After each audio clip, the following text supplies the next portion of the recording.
57 le imbarcazioni che parteciperanno al campionato italiano Meteor e che stanno giungendo a Chioggia. Il livello tecnico di partecipanti è alto e gli equipaggi a competersi il campionato sono forti.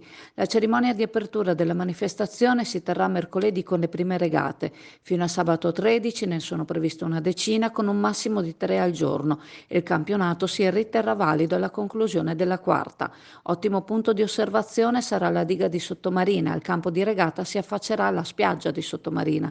Tra le imbarcazioni Chioggiot, Engi di Stefano Pistore, Asiatico di Corrado Perini e Wellit di Marco Benesso. Il presidente di Porto di Mare, organizzatore, ha voluto ringraziare gli attori coinvolti, a partire dalla Regione del Veneto al Comune di Chioggia.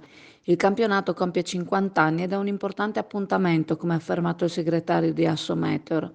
Il meteo sarà un grande protagonista, soprattutto da mercoledì. Lo sforzo organizzativo con un numero così elevato di imbarcazioni non è stato semplice per le darsene coinvolte, Darsena Mosella, Darsena Le Saline e Porto Turistico San Felice, che si occuperanno della logistica delle imbarcazioni, come non è stata semplice l'organizzazione per il Circolo Nautico di Chioggia.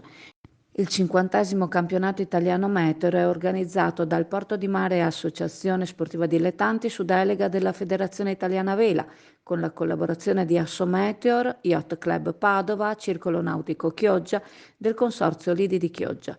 L'evento gode del patrocinio della Regione del Veneto, del Comune di Chioggia, del Comune di Padova ed il supporto di Darsena Mosella, Le Saline e Porto Turistico San Felice.